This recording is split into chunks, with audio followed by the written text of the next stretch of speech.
In a world of seismic change, will your business shape the future or be shaped by it?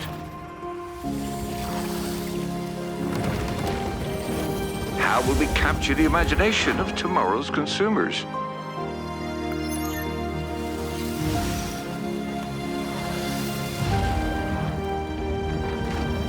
And overcome operational constraints to focus on future growth.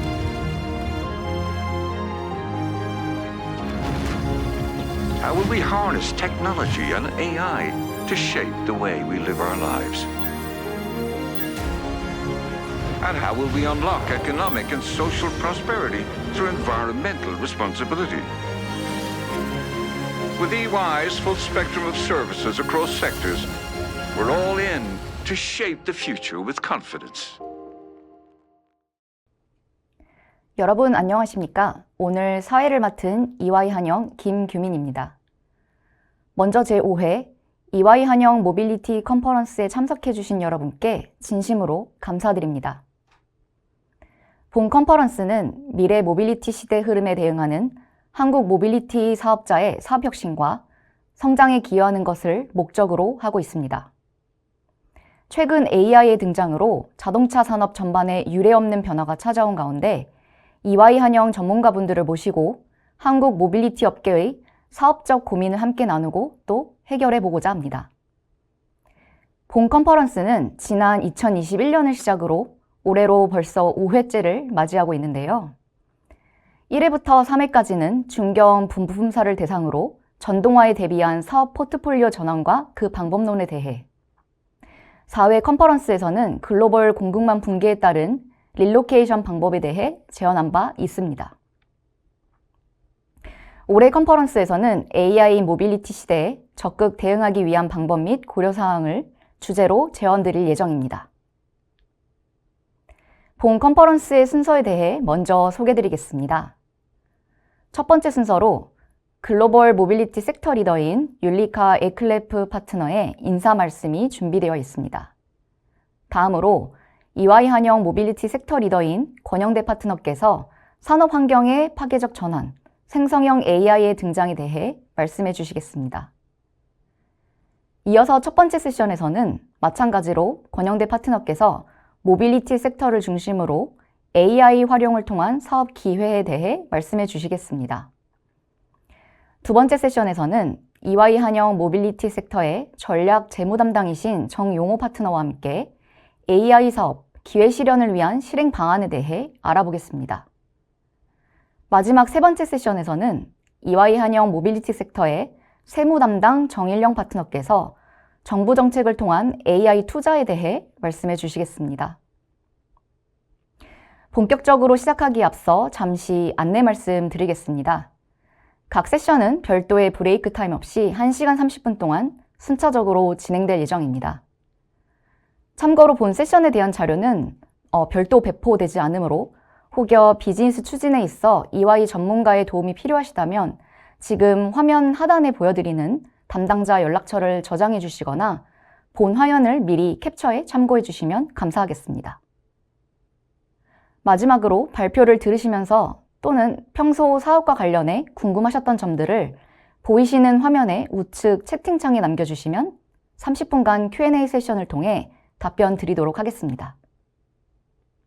또한 세션 중 팝업으로 오픈될 설문조사에 참여해 주시면 커피 쿠폰을 발송해 드릴 예정이오니 많은 참여 부탁드립니다. 그러면 글로벌 EY 모빌리티 섹터 리더인 율리카 에클레프 파트너의 인사 말씀과 함께 본 컨퍼런스를 시작하겠습니다.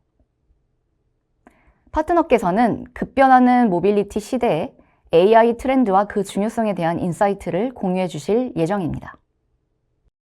Good morning, everyone. Welcome to EY's 5th Mobility Conference for Automotive Suppliers.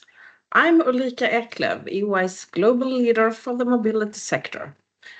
On behalf of our Korean partners and industry leaders, I would like to thank you for joining us today.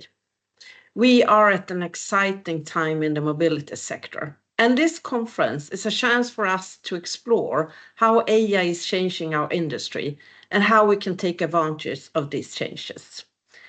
Let's start with some important trends. First, electrification is a major shift we're seeing. Right now, we are in a phase where electric vehicles adoption has slowed down. It's crucial that we navigate this period carefully to prepare for future demand. Second, autonomous driving and connected mobility are changing how we think about transportation. Self-driving cars are becoming a reality, improving safety and efficiency while creating new opportunities for everyone. Finally, AI is becoming a key part of how we operate, from designing vehicles to smart manufacturing and predictive maintenance. AI is influencing every part of the mobility system. Now, let's look at how AI is impacting the entire mobility value chain. In manufacturing, AI improves efficiency through automation and better scheduling, allowing us to produce high-quality products at lower costs. In research and development, AI is speeding up innovation. It helps engineers test vehicle designs in virtual environments, leading to faster development cycles and quicker market entry for new products. In supply chain management, AI is making our systems more agile. By predicting demand and optimizing logistics, AI helps us respond better to today's complex challenges. In-vehicle technology is also evolving. AI enhances features like advanced driver assistance systems and infotainment, improving safety and personalizing the driving experience. As we think about adopting AI, it's important to integrate these technologies thoughtfully. First, being agile is always essential. The pace of AI development is fast, so we need flexible strategy that can adapt to changes in the market. Second, collaboration is key. Working together with automakers, tech companies, researchers, and governments will help us stay ahead in AI innovation. Lastly, we must focus on data-driven decision-making. AI relies on data, and investing in our data capabilities will lead to smarter decisions. There is no AI without data. As automotive suppliers, you play a vital role in the transformation. Your success depends on how quickly and effectively you can integrate AI into your processes, which requires a shift in how you operate and collaborate. Thank you for being here today. I look forward to the insightful sessions ahead, and let's make most of this opportunity to shape the future of mobility. I'm really looking forward to this session. 네, 율리카 파트너의 인사 말씀 잘 들었습니다. 현재 모빌리티 산업 전반에서 발생하고 있는 AI에 의한 변화와 그 기회에 대해 들어봤는데요. 권영대 파트너와 함께 이러한 변화 흐름 속에 산업 환경의 파괴적 전환, 생성형 AI의 등장에 대해 조금 더 자세히 살펴보겠습니다.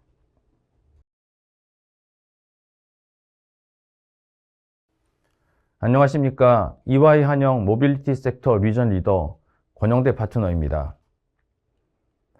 모빌리티 산업의 AI 도입에 앞서서 범산업적으로 AI가 어떻게 도입되고 있고 어떤 잠재력이 있는지 먼저 설명드리고자 합니다. 저희가 AI 관련돼서 기업들을 만나서 얘기를 해보면 첫 번째, AI가 어떤 의미인지 그리고 어떤 잠재력을 가지고 계신지 정확하게 인지하고 계시지 못하는 경우가 꽤 많이 있었습니다. 그런 측면에서 AI의 전반적인 컨셉에 대해서 다시 한번 설명드리고 어떤 잠재력을 가지고 있는지 설명드리고자 이 세션을 마련했습니다. 방금 말씀드렸듯이 AI에 대해서 설명드리면 AI라는 개념은 1956년에 굉장히 오래된 개념입니다. 당시에 인간의 지능 재현 또는 능가할 수 있는 지능형 머신 개발을 목표로 하는 컴퓨터 과학 분야의 하나로서 1956년에 등장을 했고요. 산업계에 적용하기 시작한 거는 1997년 이후서부터입니다. 머신러닝, 딥러닝 이런 개념을 가지고 적용을 하기 시작했고 머신러닝은 기존의 데이터를 학습하고 이를 기반으로 의사결정을 지원하는 형태. 그러니까 머신러닝은 AI의 한 분야입니다. 그리고 딥러닝은 또다시 머신러닝의 한 분야로서 머신러닝을 여러 가지 신경망으로 연결해서 훨씬 더 많은 데이터를 처리하고 많은 의사결정을 지원하는 조금 더 진보된 개념이라고 보시면 될 것 같고요. 그 중에서도 생성형 AI는 다시 한번 더 진보된 개념인데 기존재하는 데이터를 활용한다는 측면에서는 동일하나 새로운 텍스트를 만들어내고 시각화하고 청각 콘텐츠를 만들어낸다는 측면에서 이 앞에서 말씀드렸던 세 가지 개념과는 조금 더 차별화되어 있는 진보된 기술이라고 볼 수 있습니다.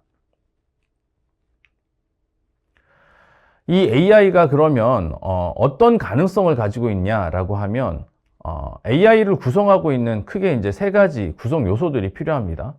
제일 중요한 거는 당연히 생성형 AI 모델이죠. 이 생성형 AI 모델이 최근 들어서 굉장히 많이 보편화되면서 외부에서도 싼 가격에 높은 수준의 품질을 가지고 있는 생성형 AI 모델을 가져올 수 있게 되었습니다. 그리고 굉장히 많은 기업들이 외부에 공개되어 있지 않은 자체 데이터를 가지고 있죠. 뭐 여러 가지 이유들, 기업 비밀의 문제일 수도 있고요. 개인정보의 문제일 수도 있는데 이런 인풋 데이터들에 해당되는 자체 데이터를 가지고 있습니다. 그리고 마지막으로 사용자가 자연어 기반으로 요청하는 이 세 가지가 이제 인풋으로 활용이 되고 나면 아웃풋으로 텍스트 또는 시각화된 이미지, 오디오, 가끔은 프로그램 코드까지도 만들어주는 것이 이 생성형 AI다라고 보시면 될 것 같습니다. 그래서 이 컨셉이 생성형 AI를 구성하기 위한 기본적인 구성 요소이고요.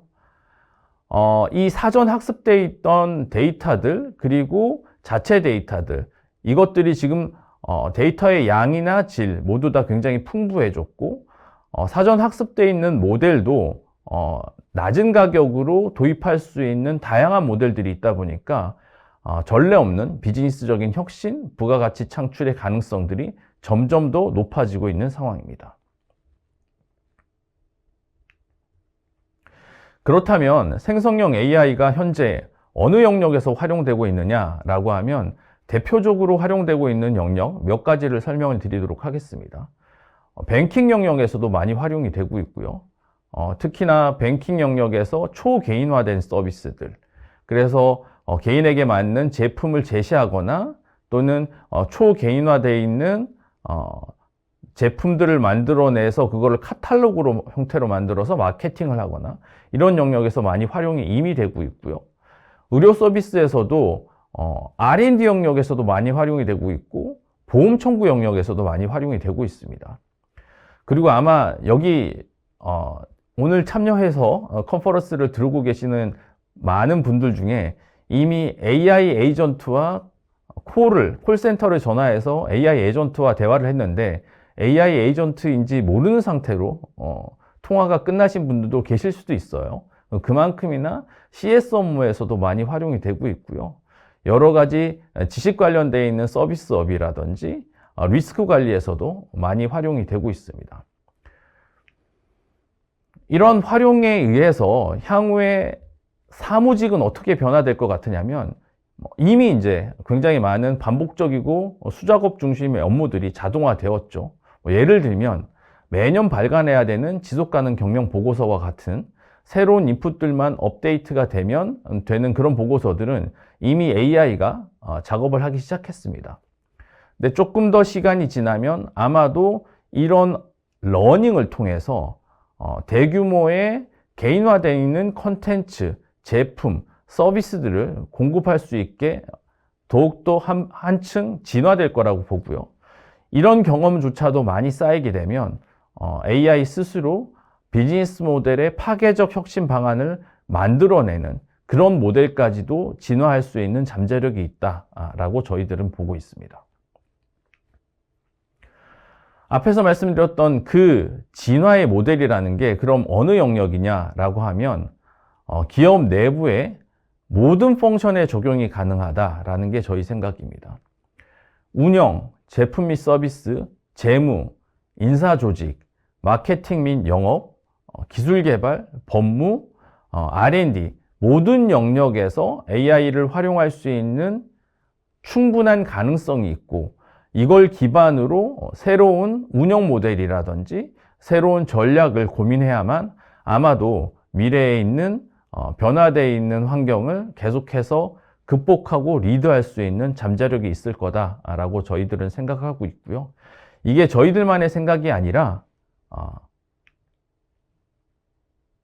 다음 페이지를 보시면 AI에 대한 대규모 투자를 하고 있는 시장의 컨센서스다라고 보시면 좋을 것 같습니다. 왼쪽의 그래프를 보시면 이런 새로운 영역, 새로운 기술에 가장 빠르게 움직이는 자본시장에서 어떻게 대응을 하고 있느냐를 볼 수 있는데요. 2017년에 생성형 AI가 도입되고 나서 2021년까지 급격하게 투자가 늘었습니다. 2021년 이후에 자본시장이 조금 어려워지면서 투자가 줄어들고 있긴 하나 2021년 기준, 2022년 기준 100빌리언 US달러가 넘는 투자들이 이루어졌고요. MS가 뉘앙스를 2022년에 18.8빌리언 US달러를 주고 M&A를 했고 파나소닉이 블루연도를 2021년에 7.1빌리언 US달러를 주고 M&A를 했습니다. 이렇게 적극적으로 M&A 시장에서 AI가 주요한 화두로 떠오르고 있고요. 오른쪽을 잠깐 보시면 일반 기업들에서 어떤 기술에 투자를 하고 있느냐를 보실 수 있을 텐데 여러 가지 중요한 아젠다들 중에 하나로서 인공지능이 당연히 들어와 있고요. 뿐만 아니라 이 인공지능은 요소 기술로서 나머지 예를 들면 자율주행차, 사물인터넷, 업무 자동화 로봇 이런 모든 영역에 요소 기술로서 활용이 되고 있습니다. 그러다 보니 AI에 적극적으로 투자하는 기업과 그렇지 않은 기업의 경쟁력의 차이는 미래에 조금 더 커질 전망이다라는 게 저희 생각입니다. 네, 권영대 파트너님 말씀 잘 들었습니다. 범산업적으로 생성형 AI가 도입된 현황과 잠재력에 대해서 알아봤는데요. 계속해서 모빌리티 산업에서의 AI 활용 유형과 전략을 권영대 파트너와 함께 살펴보겠습니다.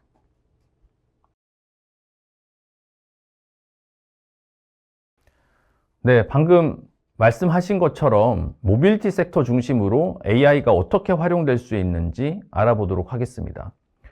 모빌리티 섹터에 계신 분들이랑 AI 활용에 대해서 얘기를 해보면 나오는 얘기가 1. 모빌리티 섹터는 좀 다르다. 여기는 보수적이고 안전이 중요하기 때문에 그렇게 쉽게 새로운 기술을 마구 활용할 수가 없다. 이런 얘기도 많이 하시고요. 두 번째, 우리도 AI를 활용하려고 하는데 도대체 어떤 구체적인 영역이 있는지 잘 모르겠다. 이런 얘기들을 많이 하셨어요. 그래서 오늘 이 세션 1에서 저희가 모빌리티 섹터에서 선도기업들이 어느 영역에서 도입을 하고 있고 어떤 성과를 내고 있는지 중심으로 설명드리고자 합니다. 앞에서 잠깐 다루긴 했는데요. 글로벌리 모빌리티 섹터가 정말 AI를 덜 도입하고 있느냐라는 측면에서 보면 여러 가지 섹터에서 많이 활용을 하고 있죠, 이미. 그리고 모빌리티 sektor에서도 중간에 있는 파란색을 보시면 굉장히 높은 수준의 그리고 높은 비중으로 생성형 AI를 도입해서 활용을 하고 있습니다. 약 한 전체 생성형 AI 시장에서 15% 정도를 차지하는 비중이고요. 그리고 이게 향후에는 20% 이상 연평균 성장할 거라고 보고 있습니다.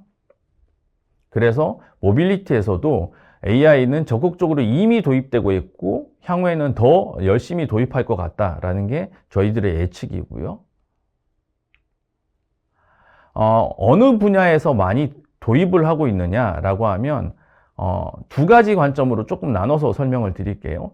하나는 밸류체인별로, 그리고 또 하나는 어느 기술이냐, 이 두 가지로 나눠서 설명을 드리고자 하는데 밸류체인 기준으로 보면 제조 영역 그리고 차량용 솔루션 영역에서 많이 도입을 하고 있습니다. 제조 영역과 차량용 솔루션 영역에서는 OEM과 1차 협력 업체가 이 투자를 주도를 하고 있고요. 테크 기업은 차량용 솔루션과 SCM 분야에서 AI 투자를 리딩을 하고 있습니다. 그래서 크게 보면 OEM사와 1차 사업, 1차 서플라이어, 그리고 테크 기업들이 이 전체적으로 투자를 리드하고 있다라고 보시면 될 것 같고, 오른쪽에 있는 그래프를 잠깐 보시면 어떤 기술의 활용을 하고 있느냐라는 측면에서 보면 지금 현재는 크게 머신러닝과 컴퓨터 비저닝 이 두 가지 영역에 적극적으로 투자를 하고 있습니다. 추가적으로 젠 AI에 대해서도 최근 투자를 늘려가고 있는 상황이고요. 이렇게 말씀을 드리면 여전히 뭐 듣던 얘기인데 구체적으로는 어떤 방향인지 잘 모르겠습니다. 이런 얘기들을 많이 하세요. 그래서 AI가 도입되고 투자할 수 있는 영역을 크게 두 가지로 좀 카테고라이즈를 해봤습니다. 이 두 가지 방향으로 나눠서 향후에도 검토를 해보시면 좋을 것 같은데요. 모빌리티 섹터 내에서의 적용 기회는 크게 보면 AI for 컴퍼니라고 하는 우리 회사 내부의 운영 효율성이라든지 비용 효율화, 수익성 개선을 목표로 하는 영역들에 도입되는 AI의 분야들이 있고요. AI for 커스터머라고 하는 고객의 경험 향상이라든지 새로운 서비스들, 그러니까 추가적인 매출이나 추가적인 고객 밸류를 제공하기 위해서 도입되는 영역들로 크게 나눠진다라고 보시면 좋을 것 같습니다. 그래서 AI for 컴퍼니는 이제 크게 보면 비용 절감을 위한 수익성 개선, 그리고 실사용자 중심의 솔루션 제공이다라고 보시면 좋을 것 같고, AI for 커스터머의 AI 도입은 시장 지배력 확보, 그러니까 경쟁사 대비 더 좋은 서비스들, 더 차별화된 가치를 제공하기 위해서 매출 증대를 위해서 도입되는 솔루션이다. 그리고 커넥티비티와 데이터에 기반한 서비스 구성이 되어 있다라고 보시면 좋을 것 같습니다. 이 두 가지 AI for 컴퍼니와 AI for 커스터머는 세션 2, 세션 3에서도 계속해서 나오는 개념이니까 조금 잘 기억해 주시면 좋을 것 같고요. 그런데 이 AI for 컴퍼니나 AI for 커스터머 모두 다 어떤 특징이 있느냐라고 하면 앞에서 고객들이 말씀하신 게 맞습니다. 모빌리티 섹터는 좀 달라요. 우리는 표준화된 거 잘 적용이 안 돼요. 그러다 보니까 사실 모빌리티 섹터에서 높은 성과가 예상되는 생성형 AI 적용 분야는 범용 제품이다기보다는 그 위에 보이시는 자사 맞춤형 솔루션 영역, 자산 맞춤형 적용 분야에 훨씬 더 많은 성과가 예상되고 있습니다. 위에 이제 조금 분홍색으로 표시되어 있는 부분들이 모빌리티 섹터에서 높은 성과가 예상되는 생성형 AI 적용 분야인데요. 그거는 앞에서 말씀드린 것처럼 AI for 컴퍼니 영역이든 AI for 커스터머 영역이든 공이 맞춤형 솔루션, 그러니까 자사 맞춤형의 개발이 필요한 부분에서 더 많은 성과가 예상이 되고 있습니다. 예시적으로 보시면 보증 청구 및 보험 요율 분석이라든지 품질 및 규정 준수 자동화라든지 자율주행 및 공유 차량이라든지 AI 기반 설계 최적 시뮬레이션 활용이라든지 이런 모든 분야에서 사실은 일정 부분은 자사 맞춤형 개발이 필요한 상황이다. 역으로 보면 그만큼이나 투자가 필요하다라는 게 저희들의 생각입니다. AI for 컴퍼니를 조금 더 세부적으로 설명드리고자 합니다. AI for 컴퍼니에서도 모빌리티 산업의 코어 펑션에 해당되는 영역과 서포팅 펑션에 해당되는 영역으로 나눠서 설명 가능합니다. 서포팅 펑션에 해당되는 부분은 보안, HR, 재무, 사실 모빌리티 섹터라고 해서 특별하게 일부 다를 수 있죠. 하지만 굉장히 많은 부분 유사하게 도입될 수 있는 부분들이 있고요. 반면 코어 펑션은 산업적 특징이 훨씬 더 많이 반영되는 영역이라고 볼 수 있습니다. 그래서 제조 현장 또는 SCM 그리고 가격이라든지 마케팅 이런 측면에서의 코어 펑션에서도 이 AI for 컴퍼니 영역의 AI 솔루션들이 많이 적용이 되고 있고요. 조금 더 세부적으로 밸류 체인 기준으로 조금 더 상세화하게 되면 R&D, 소싱, 제조, 품질 관리, 물류 및 유통, 판매 채널 관리, 고객 경험 이 모든 영역에서 이미 AI 도입의 효과가 높은 많은 적용 사례들이 확인이 되고 있습니다. 그래서 이 밸류체인 내에 전반적으로 AI들이 적용되고 있으니까 저희 모빌리티 산업 내에 계신 분들도 적극적으로 이런 서비스들을 도입을 하시면 좋을 것 같고요. 그러면 AI4 컴퍼니에서 특히나 코어 펑션에서 어떤 회사들이 어떤 투자를 하고 있느냐 사례들을 조금 구체적으로 보도록 하겠습니다. 제조 및 품질 관리 영역이든 SCM 영역이든 간에 당연하게도 투자 여력이 있는 OEM들 그리고 1차 벤더들 위주로 투자가 되고 있고요. 뭐 저희가 잘 알고 있는 BMW나 현대자동차, 컨티넨탈, 보쉬 모두 다 제조 시간을 줄이거나 안전성을 강화하거나 품질을 높이거나 이런 목적으로 제조 및 품질 관리에서 AI를 도입해서 활용을 하고 있고요. BMW, 제교 랜드로버 그룹, 모비스, 보쉬 국내외 선도사들은 전부 다 공급망 측면에서 공급망 효율화를 위해서든 아니면 공급망이 붕괴될 수 있는 리스크를 사전적으로 식별하고 모니터링하는 측면에서든 이러한 AI들을 적극적으로 도입해서 활용을 하고 있습니다. AI4 컴퍼니 측면에서 앞에서 말씀드렸었던 여러 사례들 중에 조금 한 사례를 딥다이브해서 설명드리고자 하는데요. 폭스바겐이 최근에 인더스트리얼 클라우드라는 이름으로 도입했었던 AI 솔루션 이름입니다. 이름은 클라우드인데 실제로는 이제 AI 관련된 내용이 핵심이고 이 AI 솔루션을 적용하기 위해서 앞에서 말씀드렸듯이 항상 데이터가 제일 중요한데 그 데이터를 모으기 위한 클라우드 플랫폼을 만들고 그걸 기반으로 제조 및 운영 효율화 그리고 품질 관리를 했었던 사례입니다. 그래서 2016년부터 이 목적을 가지고 폭스바겐은 클라우드 플랫폼화를 계속해서 진행을 하고 있고요. 그 플랫폼화되어 있는 데이터들이 통합되면서 현재 공장 영역 내에서 생산성의 30%의 향상과 공장 운영비용, 그러니까 30% 생산량이 증가했고 비용은 30%가 절감하는 효과를 보이고 있습니다. 이러한 효과에 힘입어서 향후에는 공급사 데이터까지 통합해서 공급망 경쟁력을 확보하는 형태로 조금 더 확대하려고 하는 게 폭스바겐의 계획이고 이 폭스바겐의 계획을 기반으로 봤을 때 아마도 향후에도 이런 사례들은 계속해서 증가할 것이다 라는 게 이제 저희들의 판단입니다. 이 폭스바겐의 사례를 말씀드리면서 크게 세 가지 정도 레슨즈 런들을 말씀드리고 싶은데요. 이런 큰 효과가 일어났었던 가장 근본적인 건 뭐냐라고 하면 데이터 연결과 이 데이터를 연결할 수 있는 인프라의 커넥티비티다. 그래서 이 인프라와 데이터에 연결되어 있는 게 굉장히 중요하다라는 거고요. 두 번째는 이 AI를 통한 제조 경쟁력이 단순히 개별 공장 단위뿐만이 아니라 모든 공장을 연결하면서 특히나 소싱 및 공급망까지 연결하면서 그 효과가 훨씬 더 확대되었다라는 게 저희들의 생각입니다. 그래서 AI4 컴퍼니들을 어떻게 활용할 거냐라고 하면 앞에서 있는 걸 잠깐 랩업을 하자면 밸류체인 전 영역에 이미 효과가 증명되어 있는 AI들이 존재하고 이 AI들을 도입할 수 있는 영역은 모든 영역에 가능하다. 그리고 선도사들을 보니 제조 및 SCM 영역이라고 하는 코어 펑션에 적극적으로 도입을 하고 있고 그로 인해 많은 효과들이 나타나고 있다라는 게 이제 저희들의 생각입니다.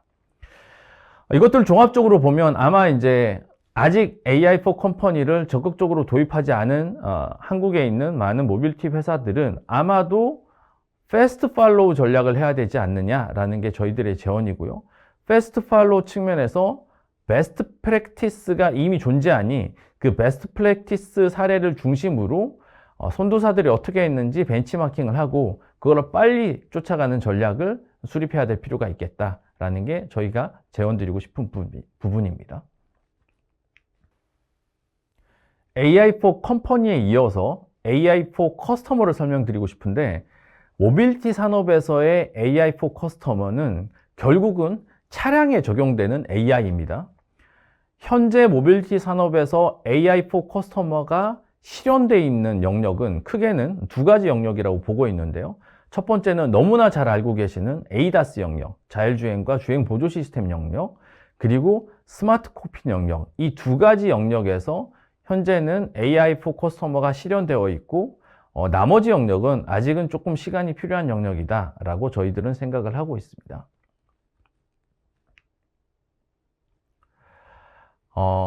AI for 커스터머가 잘 실현되기 위해서는 사실은 커넥티비티가 제일 중요한 기본적인 인프라 중에 하나입니다. 그 측면에서 기본적인 인프라는 어떠냐라고 하면 이미 커넥티드 카의 누적 보급 대수라든지 향후 시장 규모, 그리고 차지하고 있는 침투율을 고려했을 때 아마도 ADAS가 됐던 스마트 콕핏이 됐던 AI for 커스터머를 위한 기본적인 토대는 잘 갖춰져 있고 향후에 이 시장도 급격히 성장할 가능성이 높다라는 게 저희들이 추가적으로 말씀드리고 싶은 부분이고요. 앞에서 설명드렸던 ADAS를 먼저 저희가 딥다이브 해봤습니다. ADAS는 이미 레벨 1 기준, ADAS 저희 이미 이제 모빌티 컨퍼런스 1회부터 4회까지 계속 ADAS 주제로 많이 얘기를 했었는데요. 레벨 1 기준으로 봤었을 때 이미 시장 점유율이 77%가 넘는 굉장히 많이 상용화되어 있는 서비스다라고 보시면 좋을 것 같아요. 그래서 ADAS 시장은 향후에도 계속해서 빨리 성장을 할 거고 아마도 2025년, 2030년이 넘어가게 되면 90% 이상의 보급률을 보일 것 같다라는 거고요. 레벨별로 이제 이 보급률은 달라지겠지만 기본적인 레벨 1 단계, 그러니까 위험 상황 경고를 기준으로 봤었을 때는 이미 2020년에도 77%에 해당되는 침투율을 보이고 있다라는 게 저희들의 생각입니다. 근데 ADAS를 그러면은 이제 ADAS는 질문이 다른 거죠. 그러니까 AI for 컴퍼니는 어떤 영역에 적용 가능하지? 어떤 잠재력이 있지? 어떻게 하면 잘할 수 있지?가 핵심 질문이었다면 AI for 컴퍼니는 앞에서 설명드렸듯이 이 영역에서 어떻게 하면 우리가 시장 지배적 사업자가 될 수 있지? 경쟁사보다 훨씬 더 잘할 수 있지?라가 질문일 겁니다. 그 측면에서 ADAS는 그럼 누가 잘하고 왜 잘했느냐? 이걸 분석해 봐야 될 텐데요. ADAS라는 거에 있어서 제일 많이 익숙하신 서비스는 아마도 테슬라의 오토파일럿, 본인들은 이제 FSD, Full Self Driving이라고 주장하고 있는 서비스인데 사실 따지고 보면 테슬라든 포드든 한국의 현대차 그룹이든 간에 자율주행 수준은 현재 이미 비슷합니다. 레벨 2에 조금 더 심화된 버전, 그러니까 2.5라고 하는 버전들을 대부분의 OEM들이 이미 확보를 했고요.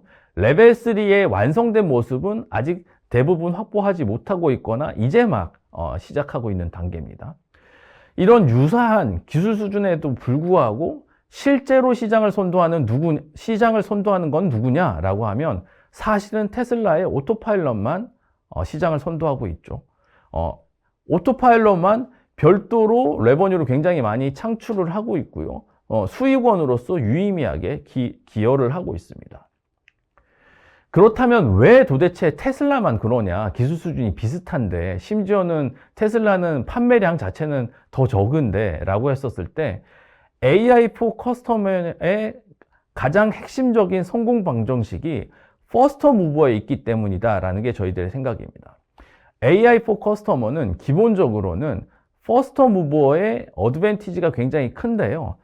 그게 여러 가지 측면에서 나타납니다. 일단 퍼스터 무버로 들어갔었을 때 브랜드적으로 봤었을 때 브랜드 레코니션이 굉장히 높은 수준으로 먼저 선 장악할 수 있는 고객 인식 측면에서 장점이 있고요.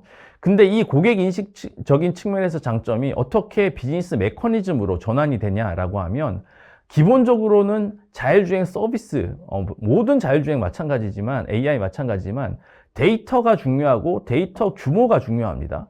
그 측면에서 계속해서 러닝을 하는 데이터 규모의 경제, 데이터에 따른 러닝 커브의 효과, 또 더 많은 새로운 이제 가입자가 들어오면서 생기는 네트워크 효과, 이런 것들 때문에 선진입자가 더 많은 데이터를 가지고 되고 더 많은 네트워크를 확보함으로써 규모를 확보하게 됩니다. 이 규모가 결국은 후발주자와의 격차를 만들어내는 건데, 인프라, 자율주행의 누적거리, 학습되어 있는 데이터, 하드웨어의 확장성, 모든 측면에서 후발주자는 선도주자 대비해서 단순한 추격 전략으로는 극복할 수 없는 수준의 진입장벽과 격차가 나타나는 이런 구조로 사실은 경쟁이 되고 있는 겁니다. 그렇다면 AI4 커스터머에서 나머지 한 영역인 스마트 콕핏에서는 어떻게 하면 시장을 리딩하고 차별화할 수 있을까에 대해서 알아보겠습니다. 스마트 콕핏이라는 개념부터 조금 먼저 설명드리고 싶은데요. 스마트 콕핏이라는 것은 기본적으로는 디스플레이, 그리고 센서, 컨트롤러, 커넥티비티 및 AI, VR 기술로 만들어져서 차량 내에 있는 디스플레이나 인포테인먼트 이런 여러 가지 기능들을 통합해서 제공하는 서비스를 스마트 콕핏이라고 하죠. 현재 나와 있는 주요 서비스들은 내비게이션, 사용자 프로필 연동, 차량 내 결제, 멀티모달 인터페이스, 음성 비서와 같은 편의성 및 안전 중심의 서비스들이 나와 있습니다.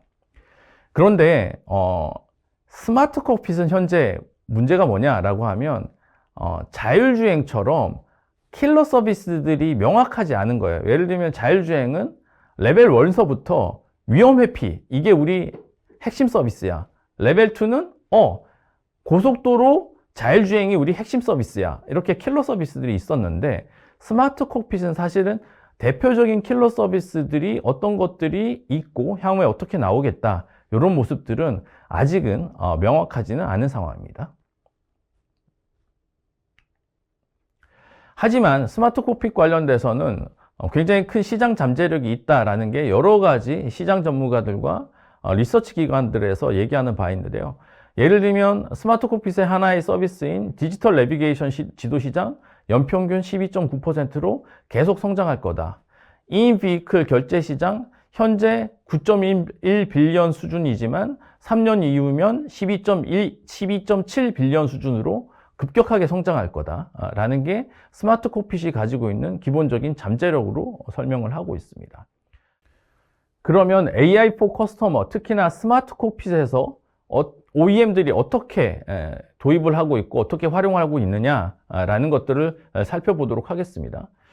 GM도 AI 비서를 냈고요. 컨티넨탈도 스마트 내비게이션이나 이걸 기반으로 한 차량 제어 서비스를 제공을 했습니다.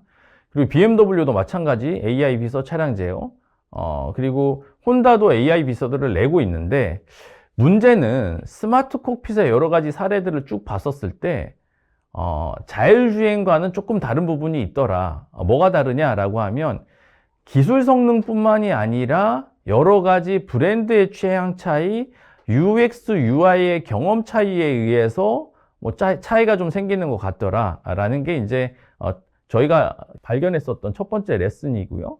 두 번째는 그러다 보니 기술 리더십보다는 생태계 전쟁 중심이 되어야 된다라는 게 저희들의 생각입니다. 앞에서 말씀드렸던 모든 OEM사들 그리고 티어 1 서플라이어들 모두 다 사실 스마트 콕핏에서는 뚜렷한 성과를 내고 있지 못한데요. 그게 아마도 생태계를 갖추지 못했고 킬러 서비스를 못 만들었기 때문이다 라는 게 이제 저희들의 생각이고, 그렇다면 이 영역을 리딩하기 위해서는 결론적으로 보면 킬러 서비스를 만들고 킬러 서비스를 제공하기 위한 생태계를 만들어야 된다. 그리고 에이다스 사례처럼 플랫폼 락인 효과를 만들기 위한 퍼스트 무버 움직임을 해야 된다라는 게 저희들의 생각입니다. 그래서 AI4 커스터머를 리드하기 위한 전략 방향성을 재정리를 해보면요.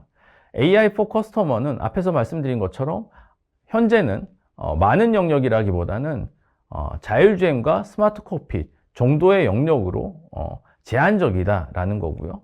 오토파일럿 사례를 보았을 때 퍼스트 무버 어드밴티지가 있는 시장이다라는 거고, 퍼스트 무버 어드밴티지가 있는 상태에서 테슬라가 오토파일럿으로 이미 장악한 시장인데 향후에 경쟁 우위가 있을 수 있는 잠재력이 있는 서비스가 있냐라고 했을 때 스마트 콕핏은 충분한 서비스 잠재력이 있다. 반면에 주도적 사업자가 없으니 커팅 엣지 사례 개발을 통해서 퍼스트 무버로서 시장 리딩 전략을 수립한다면 AI for 커스터머를 리드할 수 있지 않겠느냐가 저희들의 생각입니다.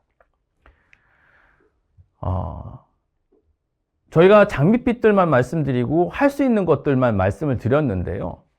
모빌리티 섹터에서 AI를 적용하기 위해서 예상되는 챌린지들이 굉장히 많습니다. AI for 컴퍼니는 사실은 지금까지 많은 솔루션들을 도입하면서 느끼셨었던 챌린지와 유사할 거라고 생각을 하고 있어요. 조직 내에 있는 데이터 사일로라든지 현업의 AI의 이해도 부족이라든지 현재 있는 레거시 시스템과의 연동 문제라든지 ROI가 측정하기 힘든 한계가 있다든지 보안 문제는 어떻게 할 건지 이런 문제들이 여전히 상존하고 있고요. 반면에 AI for 커스터머는 극복해야 될 난이도는 높으나 시장 지배적 서비스가 부재하기 때문에 오히려 기회가 있을 수 있다. 그래서 개발 비용이라든지 자원 투입 수준은 높으나 반면에 이거를 확보했었을 때 훨씬 더 높은 수준의 리턴이 가능하다라는 게 저희들의 생각이고요. 이런 기회들과 챌린지들을 종합적으로 고려했을 때 저희가 제시드리고 싶은 전략은 AI for 컴퍼니, AI for 커스터머 두 가지로 나눴을 때 각각 AI for 컴퍼니에서는 앞에서 설명드린 것처럼 베스트 프랙티스를 중심으로 패스트 팔로우가 되기 위한 전략 수립이 필요하다. 이를 위해서는 단기적 투자 성과가 창출 가능한 영역에 선도입을 하고 이 투자 성과를 만들기 위한 내부 데이터의 체계화와 통합 플랫폼에 대한 선행 준비가 필요하다. 그리고 AI for 컴퍼니의 도입 경험 기반으로 AI 기술력을 축적하고 협업 문화를 정착하는 게 필요하다라는 게 잠재력과 기회 그리고 챌린지를 종합적으로 고려했을 때 저희들의 제언입니다. AI for 커스터머 영역에서는 가장 큰 중요한 키워드는 커팅 엣지 사례 개발을 통한 퍼스트 무버로서의 시장 리딩, 그러니까 빨리 움직여서 이 시장을 장악하고 리딩했으면 좋겠다. 근데 이걸 하기 위해선 어떤 노력들이 필요하냐라고 하면 AI for 커스터머 영역을 중장기 R&D 파이프라인으로 별도 관리를 했으면 좋겠다. 그리고 아마도 스마트 콕핏에서는 우리 자체적으로 하기 힘들 테니까 테크 기업과의 파트너십, 그리고 인프라 구축, 이런 부분에 있어서의 비용 절감을 위한 파트너십, 이런 여러 가지 생태계들을 만들어서 파트너십 기반으로 AI for 커스터머를 했으면 좋겠다. 그리고 마지막으로 고객 경험을 설계하는 게 굉장히 중요하니 기능이 아니라 기술이 아니라 사용자 행동 기반으로 서비스 구조를 재편하고 이 시장을 리딩했으면 좋겠다라는 게 저희들이 모빌리티 산업에서 적용되는 AI 사례를 통해서 알아본 적용 영역들과 잠재력 그리고 어떤 사례들이 있었는지 말씀드리면서 드리고 싶은 전략입니다. 네, 권영대 파트너님 말씀 감사합니다. 모빌리티 산업에서의 AI 활용 유형과 그 전략적 방향에 대해 들어보셨는데요. 이어서 두 번째 세션에서는 AI 사업 기회 실현을 위한 실행 방안에 대해 살펴보겠습니다. 이번 시간에는 전략 재무 담당 정용호 파트너께서 수고해 주시겠습니다.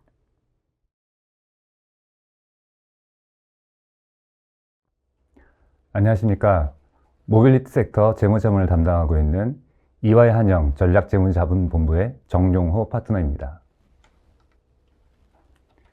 세션 1 발표에 이어 세션 2에서는 AI 사업기회 실현을 위한 실행 방안을 주제로 말씀드리겠습니다.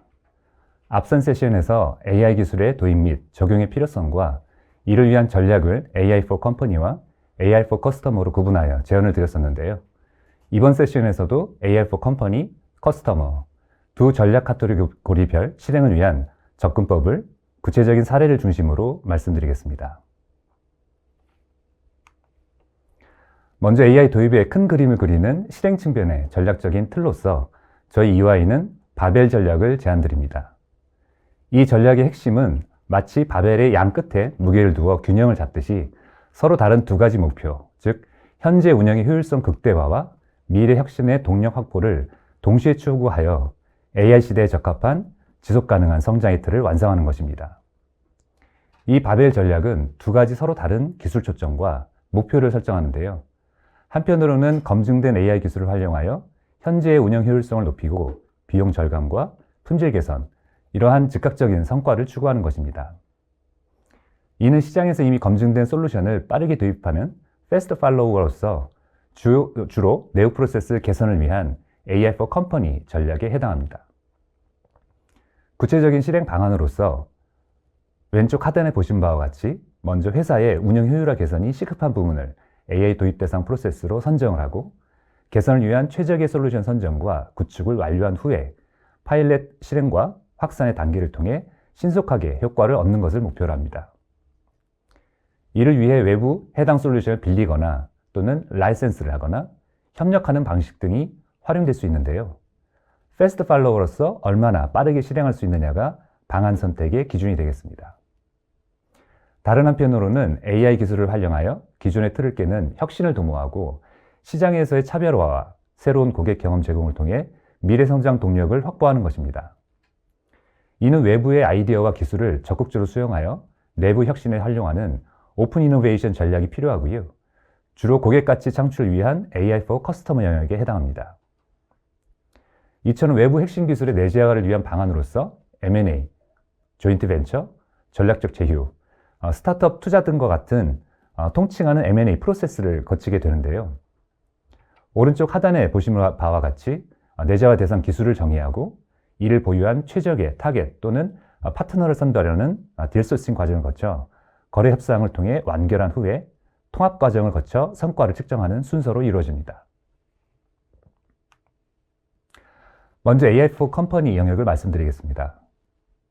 이번 슬라이드에서는 잘 아시는 자동차 부품 회사인 콘티넨탈 오토모티브가 어떻게 바로 전략을 통해 AI for Company 프로세스를 성공적으로 활용했는지 함께 살펴보도록 하겠습니다. 콘티넨탈이 해결해야 했던 과제는 OEM 업체와의 부품 개발을 위해 방대한 양의 문서 분석 프로세스에서 효율성을 높이는 것이었고 이미 성숙기에 접어든 AI 기술을 활용하여 충분히 해결 가능한 영역이었습니다. 앞서 말씀드린 접근 방법에 대입해보면 컨티넨탈은 개발 단계에서 문서 분석의 비효율성이라는 문제점을 명확히 인식을 하고 마이크로소프트의 Azure AI라는 검증된 외부 솔루션을 선택했습니다. 그리고 단 3개월 만에 개념 검증을 완료하고 파일럿 운영 및 다른 업무로의 확장 배포라는 체계적인 단계를 통해 AI를 성공적으로 도입했습니다. 그 결과 얻어진 효과는 매우 빠르고 뚜렷했습니다. 문서 분석의 프로세스는 왼편에 보시는 바와 같이 먼저 방대한 양의 문서를 검색하고 분류하고 일관성을 검토한 후에 분석 보고서를 작성하는 과정이었습니다. 종전에는 이러한 작업을 엔지니어가 직접 수행하느라 분류 작업에서만 약 3만 시간이 소요되었으나 AI 자동화를 통해 문서 분석 시간이 획기적으로 단축되었고 업무 효율성이 극대화되는 가시적인 성과를 거둘 수 있었습니다. 특히 이 사례에서 우리가 주목해야 할 점은 컨티넨탈이 선택한 이 바로우 전략이 AI for Company를 도입하는 데 있어 M&A와 같은 대규모 투자나 복잡한 통합 과정 없이도 빠르고 효과적으로 목표를 달성할 수 있다는 것을 보여주는 좋은 사례라는 것입니다. 다시 말해서 낮은 초기 투자 비용으로 이미 검증된 기술을 신속하게 활용하고 개발 및 통합 과정에서의 리스크를 최소화하면서 빠른 솔루션 배포를 통해 즉각적인 내부 효율 개선을 이뤄냈다는 점에서 이 바로우 전략이 민첩하고 비용 효율적인 접근법이었음을 잘 알 수 있습니다.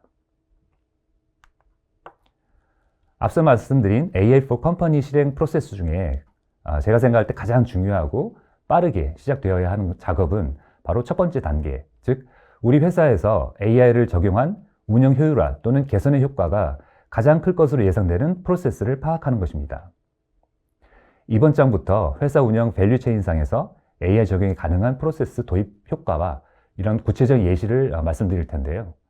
실제로 저희 EY의 밸류 크리에이션 팀에서 다수의 부품 기업을 대상으로 과거에 운영 효율화와 원가 절감 프로젝트를 수행했던 활동들을 바탕으로 도출한 것입니다. 따라서 AI로의 전환을 통해 높은 성과를 기대할 수 있는 분야들이라고 말씀드릴 수 있겠습니다. 먼저 전략 및 경영관리 측면입니다. 소비자 니즈에 기반한 마케팅 전략 수립이 매우 중요한데요. AI는 방대한 시장 데이터를 분석해서 시장의 트렌드와 소비자 니즈를 파악하고 보다 정교한 맞춤형 마케팅 전략 수립을 지원할 수 있습니다. 이런 마케팅 활동 전후에 고객 반응을 빠르고 정확하게 확인함으로써 시장 변화에 대응하는 방안을 마련하는 데도 도움을 줄 수 있겠습니다. 이를 통해 궁극적으로는 브랜드 영향력 증대까지도 기대해 볼 수 있겠습니다. 또한 주요 경영보고서 발간을 자동화하여 업무 효율성을 높이는 것을 생각해 볼 수 있는데요. 이러한 일상적으로 필요한 경영 정보를 AI를 활용해 수집하고 표준화된 템플릿에 맞춰 보고서를 작성하고 배포하는 과정까지 자동화할 수 있을 것입니다. 다음으로 개발 및 설계 단계입니다.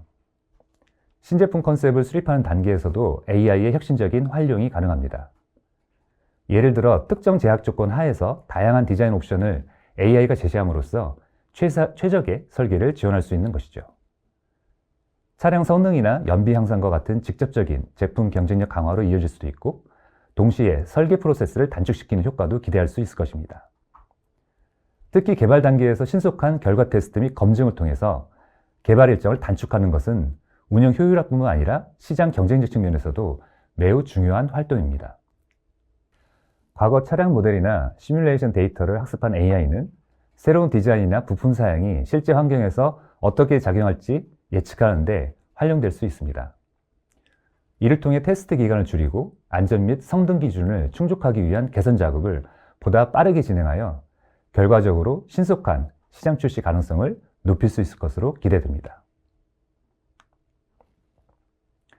세 번째로 S&OP, 즉 공급 및 생산 관리 단계입니다. 판매 수요 예측을 통한 공급망 관리 최적화 역시 AI가 기여할 수 있는 중요한 적용 분야입니다. 통상적으로 자동차 OEM의 판매량 예측에 의존한 판매 계획, 생산 계획을 수립하여 많은 오차가 발생하고 있고 이로 인한 재고 부담 리스크 등 경영상 아주 큰 어려움에 직면한 경험들이 많으실 텐데요. AI는 과거 판매 데이터는 물론 시장의 동향, 여러 가지 경제 지표까지 복합적으로 분석해서 향후 차량 수요를 예측하는 데 도움을 줄 수 있습니다. 이를 바탕으로 재고 수준을 최적화하고 관련 비용을 절감하는 한편 재고 부족으로 인한 판매 기회, 손실 리스크까지 최소화하는 데 기여할 수 있을 것으로 예상됩니다. 또한 무엇보다 중요한 최적의 생산 계획을 운영하는 데에도 AI를 활용할 수 있습니다. AI는 판매 수요나 생산 계획, 그리고 자재 리드타임, 생산 표준 정보 등을 분석해서 최적의 생산 계획을 수립하는 데 도움을 줄 수 있습니다. 한 걸음 더 나아가 생산 현장에서 발생할 수 있는 작업 부하의 변동이나 자재 수급 문제를 또 품질 이슈와 같은 변화가 생겼을 때 이러한 변수를 실시간으로 반영해 생산 계획을 역동적으로 최적화하는 데에도 기여할 수 있습니다. 이를 통해 고객 납기 일정에 보다 유연하게 대응하고 최적의 생산 운영 가능성을 열어줄 수 있을 것입니다. 네 번째로 품질과 생산성 관리 단계이고요. 역시 데이터에 기반한 품질 관리 체계를 구축할 수 있습니다. 주요 생산 공정에서 AI는 이미지 분석 기술 등을 활용하여 사람이 발견하기 어려운 결함까지 식별해내는 데 사용될 수 있습니다. 이는 품질 불량 발견율을 향상시키고 또 신속한 조치를 통해 불필요한 낭비를 최소화하며 시장에서의 필드 불량 가능성을 낮추는 데에도 기여할 수 있을 것입니다. 또한 AI는 주요 생산 장비에 부착된 센서로부터 수집되는 진동, 온도, 소음과 같은 데이터를 분석해 장비의 고장 발생 가능성을 예측하는 데 활용될 수 있습니다. 이를 통해 예기치 않은 설비 중단으로 인한 생산 차질을 방지하고 유지 보수 비용을 절감하여 전반적인 생산성 향상까지도 기대할 수 있습니다. 마지막으로 구매 및 리스크 관리 단계입니다. 원소재 가격 예측을 통한 최적의 구매 전략 수립에도 AI가 도움을 줄 수 있습니다. AI는 시장의 다양한 데이터를 분석하여 주요 원소재의 가격 변동 추이를 예측하고 이를 바탕으로 최적의 구매 시점과 물량에 대한 의사결정을 지원할 수 있는 것이죠. 이를 통해 원자재 구매 비용을 절감하고 안정적인 공급망을 확보하는 데도 도움을 줄 수 있습니다. 또한 재무장 리스크 중 환율 리스크 관리가 되게 중요한데요. 환율 예측을 통한 외환 트레이딩 최적화에 AI가 활용될 수 있습니다.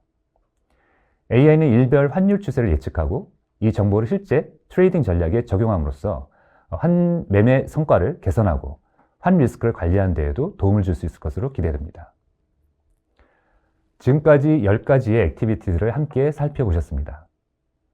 보신 바와 같이 AI는 마케팅에서부터 제품 개발, 생산, 공급망 관리, 그리고 재무 리스크 관리에 이르기까지 기업 운영 밸류체인 전반에 걸쳐서 혁신과 효율성 증대, 그리고 데이터에 기반한 보다 정교한 의사결정을 지원할 수 있는 핵심 동력으로 기여할 수 있습니다. 이를 바탕으로 각 회사별 특성을 고려하셔서 AI 적용 프로세스 선정을 빠르게 하시는 데 도움이 되셨기를 바랍니다. 이번에는 고객가치 혁신을 위한 AI for Customer 전략을 함께 살펴보도록 하겠습니다. 이 전략의 핵심은 첨단 기술을 활용하여 시장에 새로운 기준을 제시하고 경쟁사와는 차별화된 경험을 제공하는 데 있다고 할 수 있습니다. 그리고 이러한 목표를 달성하기 위해 핵심 역량의 내재화가 매우 중요한데요. 이를 위한 방법으로 M&A와 조인트 벤처 설립 사례를 말씀드리도록 하겠습니다. 애티브의 사례가 바로 이러한 M&A를 통한 내재화 전략의 중요성을 잘 보여주고 있습니다. 하드웨어 포트폴리오 역량을 보유한 애티브는 소프트웨어 중심의 차량, 즉 SDV라는 큰 흐름 속에서 ADAS와 같은 혁신적인 AI for Customer 솔루션으로 시장을 선도하고자 했습니다. 이를 위해서는 고도의 소프트웨어 역량과 AI 파이프라인 전체의 확보 및 내재화가 필수적이었습니다. 그래서 애티브는 2022년 윈들리버라는 회사 인수를 통해 SDV에 필요한 첨단 소프트웨어 플랫폼과 그 운영 노하우 전체를 확보하고 이를 완벽히 내재화하는 전략을 실행하게 됩니다. 그 결과 애티브는 자체적인 AI 파이프라인 통제권을 확보함과 동시에 시장에서 레퍼런스로 인정받는 강력한 기술 스택을 구축할 수 있게 되었습니다. 2024년 현대모비스와 같은 주요 기업들이 이를 채택한 것이 그 좋은 예라고 할 수 있겠습니다. 이러한 시장에서의 리더십과 시스템적인 경쟁력은 단순히 기술을 빌려오는 것만으로는 단기간에 이루기 어려운 성과이며 M&A를 통한 완전한 역량 내재화가 있었기에 가능했던 일이라고 평가할 수 있습니다. 결론적으로 AI for Customer 영역에서 경쟁사와 차별화되는 근본적인 혁신을 이루고자 한다면 M&A는 핵심 기술과 역량을 완전하게 내재화해서 기업 고유의 강력한 경쟁력을 구축하는 데 있어서 매우 중요한 전략으로 고려사항이 될 수 있습니다. 이번에는 M&A에 이어 AI for Customer를 위한 또 다른 방안인 조인트 벤처, 즉 합작 투자에 대해서 말씀드리겠습니다. 콘티넨탈과 호라이즌 로보틱스의 사례를 통해 이 전략의 강점을 함께 살펴보도록 하겠습니다. 앞서 저희가 첫 번째 장표에서 AI 도입의 바벨 전략에 대해서 설명드린 바 있습니다. 한쪽에서는 안정적인 효율을, 다른 쪽에서는 과감한 혁신을 추구하는 전략이었는데요. 컨티넨탈은 AI for Company에서 전장에서 말씀드린 바로우 형식을 활용했고, 지금 보시는 ADAS와 같은 AI for Customer 영역에서는 이 JV를 통해 오픈 이노베이션을 실행하며 이 바벨 전략을 성공적으로 구현하고 있습니다. 그렇다면 왜 콘티넨탈은 이 AI for Customer 프로젝트의 JV라는 방식을 선택했을까요? 슬라이드에서 보시는 바처럼 JV는 단순한 기술 도입, 그 이상의 깊이 있는 협력을 가능하게 만들기 때문입니다. 첫 번째로 양사는 JV를 통해 초기 단계부터 긴밀히 협력함으로써 칩, 센서, 소프트웨어와 시스템 전체를 아우르는 깊이 있는 최적화를 달성할 수 있었습니다. 이는 단순히 호라이즌 로보틱스의 AI 칩을 구매하거나 기술을 빌려오는 방식으로는 쉽게 해결하기 어려운 양사 간의 기술 역량 통합 이슈를 효과적으로 극복하게 해줬다고 볼 수 있습니다. 두 번째로 JV를 통한 직접적이고 신속한 협업은 빠른 시장 침투와 다수의 OEM 계약 확보라는 성과로 직결되었습니다. 만약 기술 차용 방식을 택했다면 개발 과정에서의 기술적인 문제가 발생했거나 OEM 고객들의 다양한 맞춤 요구사항을 겪었을 때 의사결정 지연 문제 또한 이 JV 구조를 통해 효과적으로 극복할 수 있었던 것입니다. 결론적으로 컨티넨탈의 사례는 AI for Customer의 목표 달성을 위해 특히 파트너사의 핵심 기술과 같은 수준의 협업 및 빠른 실행이 필요할 때 JV가 단순한 바로잉의 한계를 넘어설 수 있는 아주 효과적인 전략임을 보여주고 있습니다. 이는 바벨 전략의 한 축인 오픈 이노베이션을 성공적으로 구현한 좋은 예라고 할 수 있겠습니다. 다음으로 이러한 JV를 실행할 때 고려해야 될 사항들을 간단히 짚어보도록 하겠습니다. 성공적인 JV를 위해서는 경영 전략 및 사업 내용의 명확화, 상호 보완적인 파트너의 신중한 선정, 그리고 합리적인 지배구조 설계가 필수적이라고 할 수 있겠습니다. 그리고 이 모든 것에 앞서서 JV가 장래에 모회사에 미칠 재무적인 영향을 다각도로 분석하고 예측하는 작업이 반드시 선행되어야 한다는 점을 강조드리고 싶습니다. 먼저 경영 전략 및 사업 내용의 명확화입니다. JV를 통해 파생될 수 있는 기술 소유권 문제나 현물 자산의 가치 평가 등 사전에 명확히 함으로써 향후 발생할 수 있는 파트너사와의 갈등 소지를 미리 예방해야 합니다. 또한 JV의 투자 대상과 제공할 수 있는 서비스 범위를 구체적인 사업 내용으로 명확히 정의하는 것도 매우 중요합니다. 둘째로 적합한 파트너의 선정입니다. 단순히 기술력만 볼 것이 아니라 지리적으로나 제품, 기능, 그리고 재무적인 측면에서 우리와 상호 보완적인 역량을 갖춘 파트너인지 면밀히 검토해야 할 것입니다. 또한 JV 설립과 성공에 대한 파트너의 의지, 그리고 장기적인 비전을 확인하는 과정 역시 필수적이라고 하겠습니다. 셋째는 합리적인 재무구조의 설계입니다. 양측의 참여도와 기여도를 반영한 적절한 지분 설정은 물론이고 콜옵션과 같은 계약상의 안전장치를 통해 향후 발생 가능한 리스크를 관리해야 합니다. 또한 JV의 특성을 충분히 고려해서 신속하고 효율적인 의사결정이 가능한지 지배구조를 마련하는 것이 중요합니다. 마지막으로, 그리고 다시 한번 강조드리지만 가장 중요한 부분은 바로 철저한 경제적 평가입니다. 초기 투자금에 대한 합리적인 가치 평가는 기본이고 파트너사와의 공정한 손익 분배 조건에 대한 합의 또한 필수적입니다. 특히 JV 설립과 운영이 장기적으로 모회사의 재무 상태, 예를 들어 배당 수익이나 기술료 수입, 그리고 시너지 효과 등 각종 비용 측면에서 어떤 영향을 미칠 것인지 심층적인 분석과 예측이 반드시 선행되어야 합니다. 이 슬라이드 하단의 예시 차트가 바로 이러한 분석의 한 예를 보여주고 있습니다. 이처럼 JV를 추진하시기 전에 이러한 핵심 사항들에 대한 철저한 사전 준비와 준비만이 잠재적인 위험을 최소화하고 JV의 성공 가능성을 극대화할 수 있는 길이라는 점 다시 한번 강조드립니다. 지금까지 AI 사업계획 실현을 위한 실행 방안을 AI for Company와 AI for Customer 영역을 구분하여 말씀드렸는데요. 이를 참고하셔서 신속한 실행을 개시하는 데 도움이 되셨기를 바랍니다. 감사합니다. 네, 정용호 파트너님 발표 감사합니다. AI 사업 기획 실현을 위한 실행 방안에 대해 알아봤는데요. 이어서 오늘 컨퍼런스의 마지막 세션에서는 정부 정책 및 인센티브를 활용한 해외 진출의 전략적 선택 방안에 대해 다뤄보겠습니다. 이번 세션은 세무 담당 정일영 파트너께서 진행해 주시겠습니다.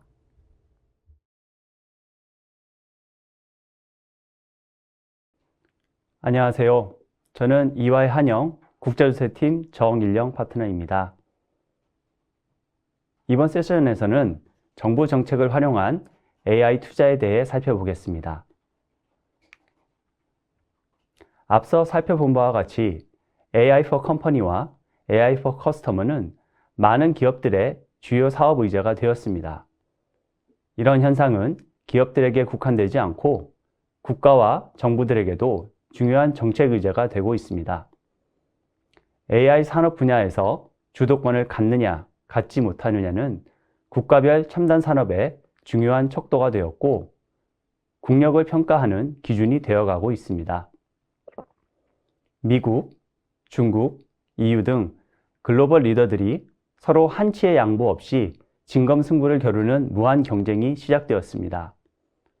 세계를 주도하는 선진국들과 한국의 AI 산업 육성 정책을 비교해보고 우리 기업들이 활용할 수 있는 제도적 장치에 대해 이해를 높이는 것이 이번 세션의 목표입니다.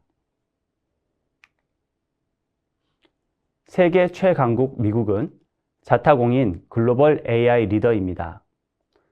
우리가 익히 알고 있는 오픈 AI, 메타, 구글, 아마존, 마이크로소프트, 애플 등의 빅테크 기업들은 자신들만의 AI 플랫폼을 만들거나 각자가 가지고 있는 디바이스 내에 AI 생태계를 구현함으로써 다른 경쟁자들이 범접할 수 없는 격차를 벌려가고 있습니다. 개별 빅테크 기업들이 가지고 있는 글로벌 시장 장악력과 자금력을 근거로 천문학적인 규모의 투자를 통해 눈부신 성장을 구현하고 있습니다.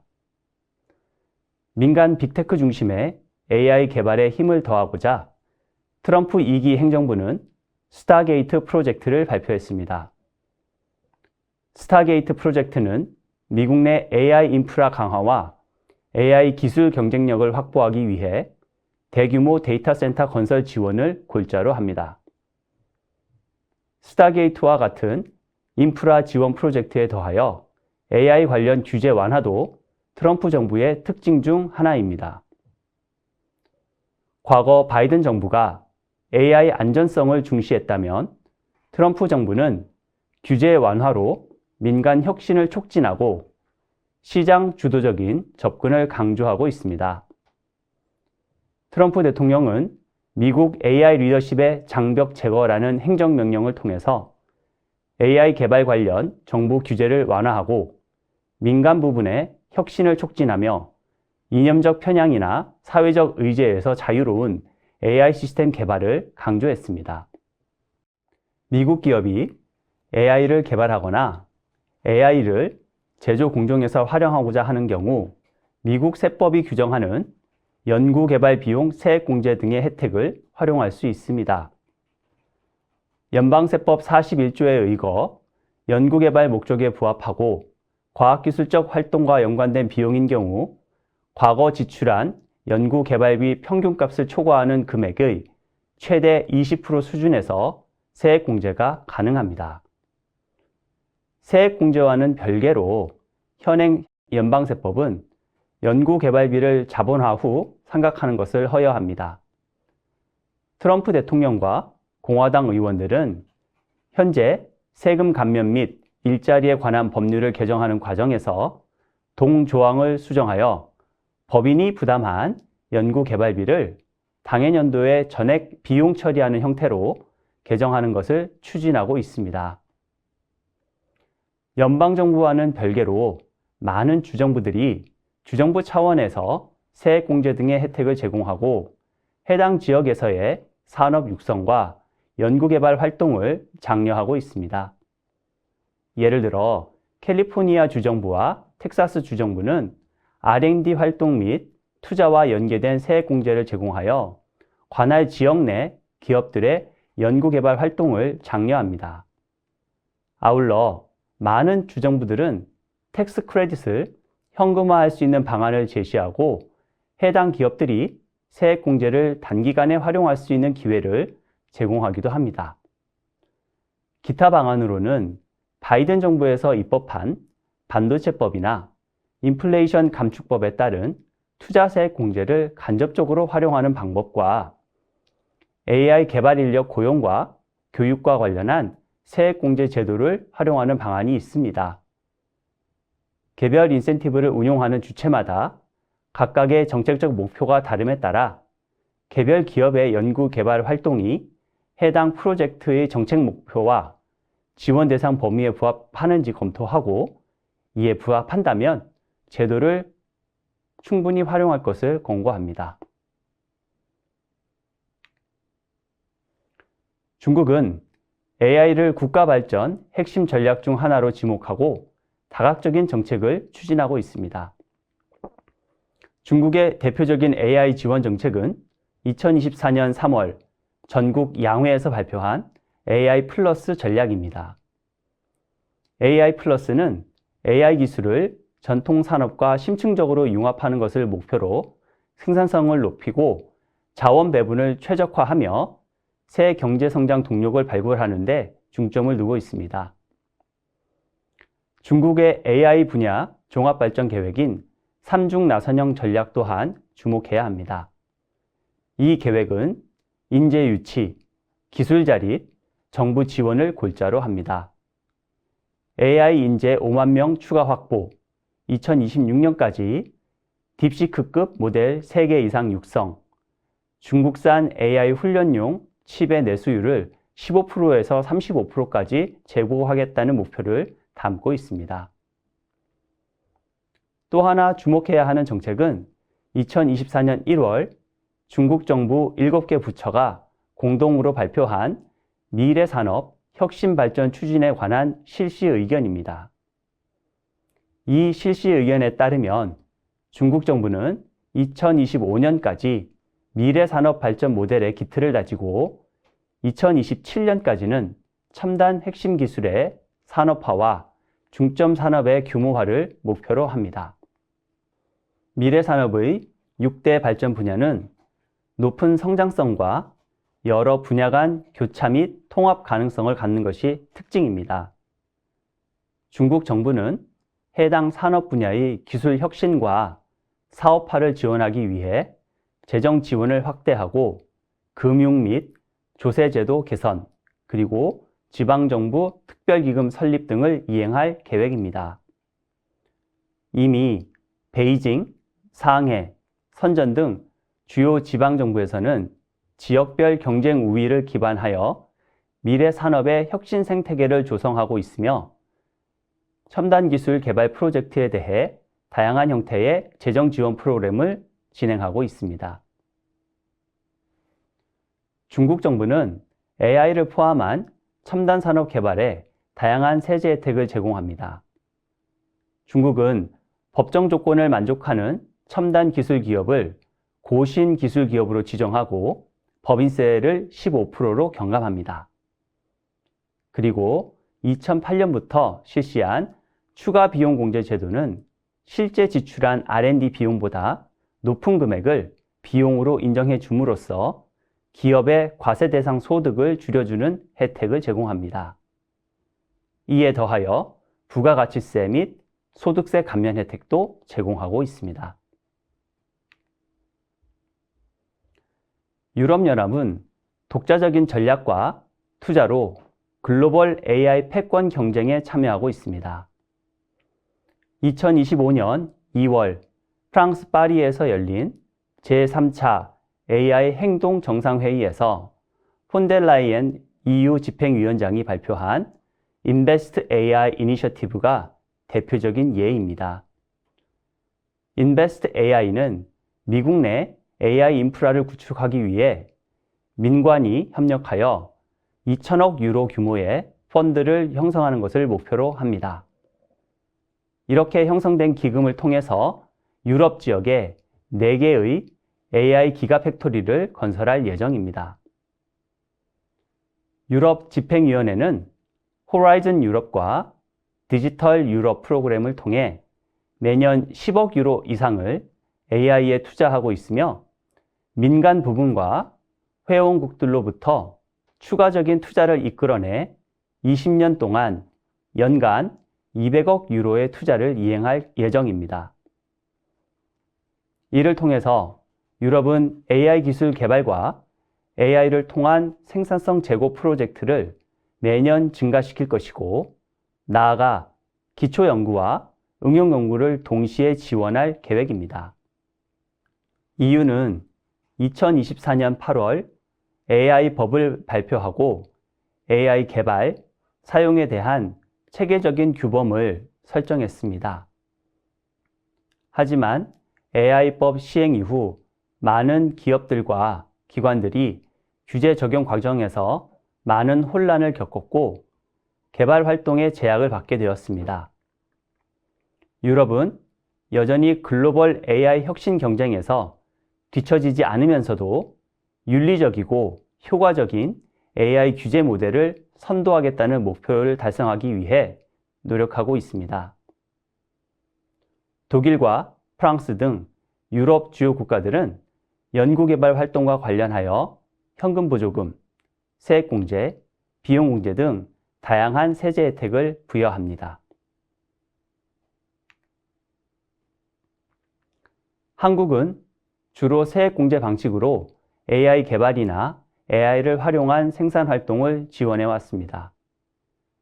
조세특례제한법은 신성장 국가전략기술 세액공제 명목으로 국가 차원의 미래 성장 동력 기술을 신성장 원천기술로 분류하여 해당 기술과 관련한 R&D 비용과 시설 투자 비용을 일정 비율만큼 법인세에서 공제해주는 혜택을 부여합니다. 현재 신성장, 원천기술 분야에는 14개 기술이 열거되어 있고 국가전략기술 분야는 8개 분야가 열거되어 있습니다.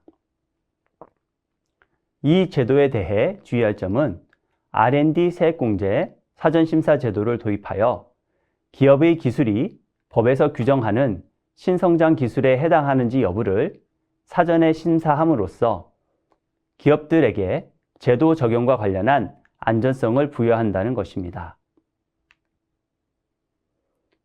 연구개발 비용은 인건비, 재료비, 연구개발비 등을 포함하고 동세액공제 대상이 되기 위해서는 전담부서 인원에 의해 연구개발이 수행되어야 하며 관련 비용을 구분 격리해야 합니다. 세액공제율은 가장 높은 중소기업을 기준으로 신성장 기술 관련해서는 최대 40%, 국가전략기술에 대해서는 최대 50% 공제가 허용됩니다. 사업용 자산 시설 투자와 관련한 비용은 생산량 조건과 고용 조건을 만족하는 경우 중소기업 기준 신성장 기술 관련해서는 14%, 국가전략기술에 대해서는 25% 세액 공제를 허용합니다. 앞에서 살펴본 바와 같이 최근 전 세계적으로 첨단 산업 패권을 둘러싼 국제 경쟁이 치열해지고 주요 선진국들은 대규모 보조금, 세액 공제 등의 방식으로 전략 산업을 보호 및 육성하고 있습니다. 반면 우리나라는 비교적 정부 차원 지원이 부족한 부분이 있었습니다. 이에 정부는 산업은행 주관으로 50조 원 규모 첨단 산업 산업기금을 신설하여 투자, 대출, 보증 등 종합적 자금 지원 체계를 구축하려는 계획을 수립했습니다. 첨단 전략 산업기금 형성을 위해 최초 산업은행과 정부가 최대 50조 원 규모의 자금을 출자하고 시중은행과 연계를 통해 총 100조 원 이상의 자금을 형성할 예정입니다. 지원 대상은 반도체, 2차전지, 디스플레이, 바이오, 방산, 백신, 로봇, 수소, 미래차, AI 등 국가 전략 기술 및 관련 인프라, 생태계 전반으로 폭넓게 적용할 계획입니다. 자금 지원 방식은 지분 투자, 후순이체, 초저금리 대출, 구매자 금융 등의 방식을 적용할 계획입니다. 첨단 전략산업 분야에 진입하거나 기존 사업을 고도화하고자 하는 기업은 기금의 초점이 되는 장기 투자, 인프라 구축, R&D 투자 분야에서 우선적으로 정책자금 지원을 받을 수 있는지 확인할 필요가 있습니다. 특히 AI 등 상대적으로 산업의 성숙도가 낮고 불확실성이 높은 산업일수록 정책자금을 활용함으로써 재정적 리스크를 제한할 필요가 있다고 보여집니다. 앞서 살펴본 바와 같이 세계 각국 정부는 AI 제품 생산과 AI를 활용한 생산 공정 고도화에 대해 다양한 정책적 지원을 제공합니다. 우리 기업들이 이런 정책적 도구들을 충분히 활용하여 재정적 부담을 줄이고 AI를 통한 기업 경쟁력을 제고할 수 있기를 바랍니다. 지금까지 경청해 주셔서 감사합니다. 네, 정일련 파트너님 말씀 잘 들었습니다. 마지막 세션에서는 다양한 정부 정책을 활용한 AI 투자 방안에 대해 살펴보았습니다. 오늘 전달드린 AI 인 모빌리티 시대에 대응한 EY 한영의 제언이 여러분께 많은 도움이 되셨길 바랍니다. 네, 이렇게 해서 오늘 준비된 발표 세션이 모두 마무리되었습니다. 세션이 진행되는 동안 많은 분들께서 질문을 남겨주셨는데요. 지금부터 질의사항 몇 가지를 선정하여 Q&A 및 패널 담화 시간을 가져보도록 하겠습니다. 패널 담화에는 EY 컨설팅 파트너이자 AI 리더이신 김수현 파트너께서 발표자 3분과 함께 귀중한 의견을 나눠주실 예정입니다. 김수현 파트너님, 간단한 인사 말씀 부탁드리겠습니다. 네, 안녕하세요. EY 컨설팅 부문에서 AI 사업을 총괄하고 있는 김수현입니다. 반갑습니다. 네, 인사 말씀 감사드립니다. 지금 생각보다 많은 질문이 올라오고 있는데요. 제가 먼저 첫 번째 질문 바로 골라서 드리도록 하겠습니다. 어플리케이션 관점에서 AI for 컴퍼니와 AI for 커스터머로 분류하셨는데 딥러닝 또는 생성형 AI 같은 기술적 유형 관점에서 봤을 때 각 영역에서 적용되는 차이는 무엇일까요? 이 부분은 아무래도 첫 번째 세션과 관련된 질문인 만큼 권영대 파트너께서 답변해 주시면 좋을 것 같습니다. 네. 좋은 질문입니다. 각 AI 기술적 유형 관점에서 머신러닝, 딥러닝, 생성형 AI 이 세 가지를 좀 구분해서 살펴보면요. 머신러닝은 수요 예측이나 고객 세분화, 예지 정비에 좀 많이 활용이 되고, 딥러닝은 자율주행, 음성인식, 운전자 모니터링에 많이 활용이 됩니다. 저희가 최근에 이제 제일 새롭게 나온 기술인 생성형 AI 같은 경우에는 설계할 때 디자인 시안에 생성하거나 코드를 생성하거나 고객 문의를 응대하는 거에 많이 활용이 되고 있고요. 다시 좀 정리를 해보면 산업 현장에서 쓰이는 공장 운영 최적화, 품질 검사, 자율주행, 예지 정비는 조금 과거 버전인 머신러닝, 딥러닝 이런 것들이 좀 많이 활용이 되고 있고, 사무 현장에서 많이 활용이 되는 AI 챗봇이나 고객 상담 이런 부분들은 생성형 AI가 많이 쓰이고 있다고 말씀드릴 수 있겠습니다. 네, 말씀 감사합니다. 다음 역시 첫 번째 세션과 유관된 질문인데요.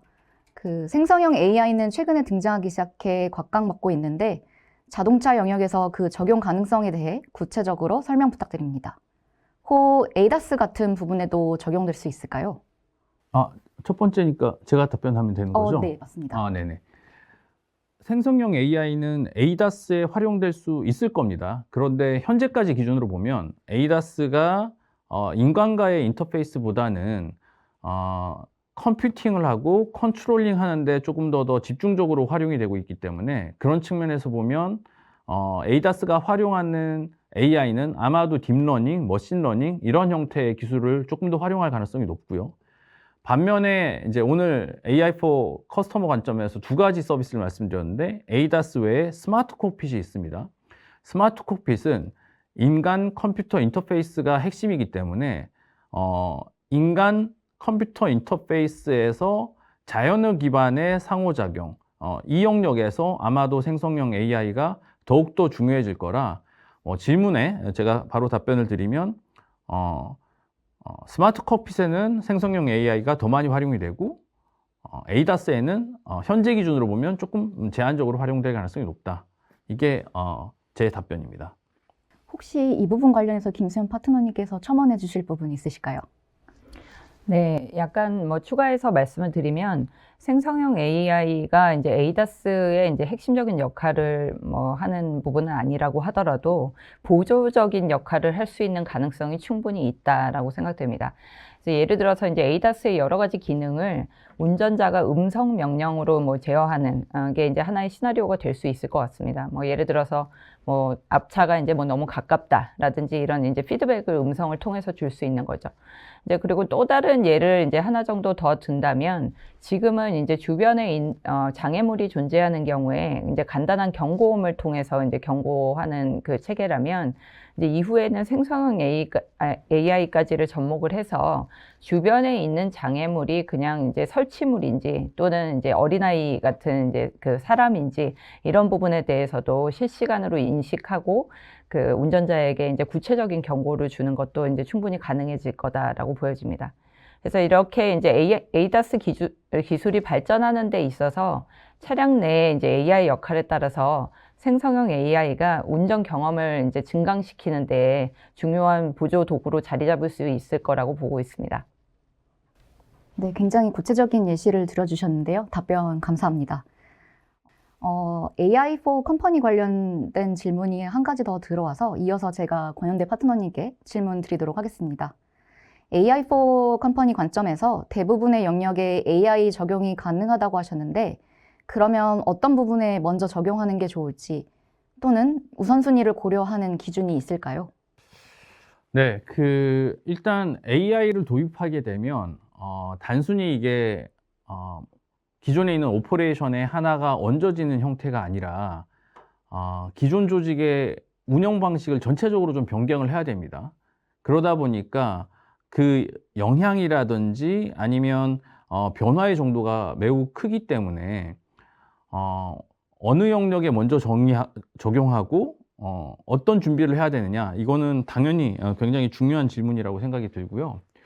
그런 측면에서 뭐 항상 정답은 없지만 몇 가지 이제 베스트 케이스를 기반으로 봤을 때 몇 가지 공통적인 상황들을 말씀을 드리면, 일단은 회사가 지향하는 사업 목표나 전략과 이 AI가 도입되는 AI 기능이 잘 얼라인 되느냐, 이거 굉장히 중요할 거고, 두 번째는 모든 이런 투자 다 마찬가지지만 명확하게 ROI가 있어야 됩니다. 근데 그 ROI가 있다라는 게 측정 가능해야 되고, 그리고 세 번째는 뭐 저희 아까 세션에서 계속해서 말씀드렸지만, 우리 내부 데이터가 충분히 준비되어 있냐, 그리고 내부 인프라가 충분히 준비되어 있냐, 요거가 이제 사실은 전제 조건으로 있어야 되고, 마지막으로 이런 이제 신기술을 도입해서 새로운 이니셔티브들을 충분히 수용할 만큼의 수용성이 갖춰졌느냐, 요렇게 네 가지가 굉장히 중요한 기준일 거라고 생각을 하고요. 이 기준에 부합한다라고 했을 때 이제 도입하는 방식도 빅뱅 어프로치보다는 스몰 석세스를 통해서 석세스 경험을 계속해서 축적해 가는 게 되게 중요할 거라고 생각해요. 그래서 우리 이번에 한 번에 다 AI로 우리 회사를 전부 다 바꾸겠어, 이런 어프로치보다는 제한적 영역이더라도 성공하고 그게 확산되고 계승 발전되고 이런 형태로 AI를 좀 더 확산해서 하면 더 좋지 않을까라고 생각하고 있습니다. 네, 파트너님 답변 감사합니다. 이번에는 AI for Customer 관련된 질문이 들어왔네요. 질문을 드리자면 AI for Custom 관점에서 보면 그 First Mover 전략은 성공 시 보상이 매우 큰 반면에 리스크 역시 매우 커 보입니다. 리스크를 줄일 수 있는 방법은 어떤 것이 있을까요? 이 부분에 대해 혹시 정용호 파트너님께서 답변 가능하실까요? 네, 이 부분 제가 말씀드릴 수 있을 것 같습니다. 제가 본 그 세션 강의에서는 이러한 그 커스터머 측면에서는 AI 파이프라인에 대한 통제를 다 가지고 있어야 돼서 이러한 기술의 내재의 가장 강력한 방안으로 M&A와 그리고 JV를 말씀을 드렸었습니다. 하지만 이러한 그 M&A와 JV는 초기에 많은 투자 자금이 들어가고, 그리고 한번 실행을 한 이후에는 다시 이제 되돌리기 굉장히 어렵기 때문에 개별 기업 입장에서는 리스크가 굉장히 크다고 보입니다. 따라서 처음부터 이러한 M&A나 JV로 가기보다는 리스크 분산 측면에서 기술적으로 검증된 스타트업이나 또는 테크 기업들과 파트너십 또는 이제 기술적 제휴를 통해서 개발과 그리고 운영의 부담을 분산시킬 수 있는 방법을 적용하는 것도 굉장히 좋을 것 같습니다. 그래서 이를 통해서 회사는 개발 실패의 위험을 줄이고 동시에 최신의 기술을 빠르게 확보하는 방안을 진행하는 것도 좋은 방법일 것 같습니다. 권현대 파트너님 혹시 추가적으로 또? 네, 저도 뭐 동의하고요. 기본적으로는 다 맞는 말씀이시고, 그냥 과거 사례를 기준으로 몇 가지 더 첨언을 해드리면, 이제 그 회사가 처해져 있는 또는 플레이하고 있는 시장에 따라서 당연히 이제 다르게 접근해야 된다라는 거고, 뭐 예를 들면 조금 더 수용도가 높은 지역이나 또는 뭐 실패 확률이 좀 낮은 모델이나 아니면 뭐 세그먼트나 이런 것들이 존재할 거예요. 그래서 그런 영역에 우선 도입을 해보고, 만약에 이제 성공을 하면 확산하는 거고, 아까 이제 처음 제가 다른 질문에서 말씀드린 것처럼 스몰 석세스가 그래서 중요한 건데, 그 세그먼트나 그 지역에 성공을 하게 되면 점진적으로 확대 적용해 가면서 하는 방법이 있지 않을까라는 게 이제 제 생각이고, 뭐 이 성공 사례, 실패 사례는 저보다 또 김수현 파트너님이 더 많이 알고 계실 것 같은데요. 네, 뭐 추가적으로 한 가지만 말씀드린다면 여기에서도 역시 그 MVP, 미니멈 바이어블 프로덕트의 이제 개념이 주요할 수 있을 것 같습니다. 그래서 이제 관련된 서비스나 제품을 개발할 때 이제 최소한의 기능, 하지만 어느 정도 완결성이 있는 또 뭐 이제 서비스나 제품으로 이제 이어질 수 있는 그 범위를 좀 지정을 하고 거기에서부터 시작하는 게 이제 개발 리스크를 이제 줄이는데 이제 효과적인 방법이 될 겁니다. 그래서 뭐 적은 비용으로 이제 고객 반응을 검증하는 이제 방식이라고 보시면 될 것 같고요. 이제 작게 시작해서 이제 점진적으로 제품 개선 기회를 이제 확보하는 여정이 되겠습니다. 네, 세 분 말씀 잘 들었습니다. 이어서 그 두 번째 세션에 대한 질문을 좀 제가 몇 가지 골라보았는데요. 우선 첫 번째 질문 드리도록 하겠습니다. AI 도입에 있어 for 컴퍼니와 for 커스터머 둘 다 동시에 추진하는 바벨 전략을 말씀하셨는데 중소기업 입장에서는 자원 한계 문제로 동시에 진행하는 것이 현실적으로 어렵습니다. 이러한 경우 어떤 순서로 AI를 도입하는 것이 적합할까요? 이 부분에 대해서는 정영호 파트너님께서 한번 말씀 부탁드리겠습니다. 네. 제조업의 경우에는 일반적으로 AI for 컴퍼니 측면의 도입이 선행이 되고 있습니다. 이러한 이유는 말씀하신 대로 리스크가 상대적으로 낮고 ROI가 명확하게 측정될 수 있기 때문에 커스터머 측면의 어떤 높은 리스크와 비용 부담을 한 번에 받는 것보다는 상대적으로 컴퍼니 측면의 실행을 원저를 하면서 저러한 ROI를 측정을 하기도 합니다. 그래서 단기 비용 절감 효과가 이제 나타나기 때문에 경영진 설득도 훨씬 수월하고 어느 정도 규모가 있는 기업이라면 이런 POC 형태로 두 부분에서 병행적으로 시험 적용을 하면서 효과가 높은 영역부터 본격 투자를 진행하는 것도 하나의 방법이 될 수 있을 것 같습니다. 네, 아무래도 이 부분에 대해서 김수현 파트너님께서 조금 더 자세하게 설명 주실 수 있을 것 같은데요. 네, 그 정용호 파트너께서 제조업을 예시로 말씀을 주셨는데요. 이제 회사의 비즈니스 모델에 따라서 조금 더 이제 중점 영역이 달라질 수 있을 거다라고 봅니다. 이제 예를 들어 이제 회사의 비즈니스가 D2C, 다이렉트 투 커스터머 이제 중심이면서 또 브랜드 전략을 전개하는 것이 이제 핵심이라고 한다면 AI for 커스터머를 우선적으로 검토하는 것도 가능할 겁니다. 예를 들어서 모빌리티 플랫폼과 같은 이제 고객과의 접점이 핵심인 그 비즈니스를 영위하는 이제 기업이라면 경쟁사 대비 차별화가 그 비즈니스 경쟁 우위 확보에 당연히 핵심이고 이 측면에서 이제 AI for 커스터머에 좀 이제 우선순위를 둘 필요가 있을 거다라고 생각이 됩니다. 그래서 다만 이때 이제 그 AI for 컴퍼니를 추진하는 데 있어서는 효과 측정이라는 부분이 상대적으로 이제 간접적이기 때문에 이제 초기에는 비용만 발생하고 매출로 바로 이제 연결이 되지 않을 수 있는 점, 거기에 대한 이제 대비책이 좀 고려될 필요가 있겠습니다. 네, 구체적인 답변 해주셔서 감사합니다. 두 번째 세션에 대한 질문 한 가지만 제가 더 받아보겠습니다. AI for 커스터머 도입을 위한 JV 실행 시 경제적 평가를 통해 모 회사에 미치는 영향의 정의가 필요하다고 말씀 주셨는데 for 컴퍼니 대비 ROI가 불명확하여 밸류에이션이 쉽지 않아 문제입니다. 전문가 입장에서 어떤 방식으로 접근하시는지 알려주시면 감사하겠습니다. 이 부분은 정영호 파트너님께서 답변해 주시면 좋을 것 같습니다. 네, 맞습니다.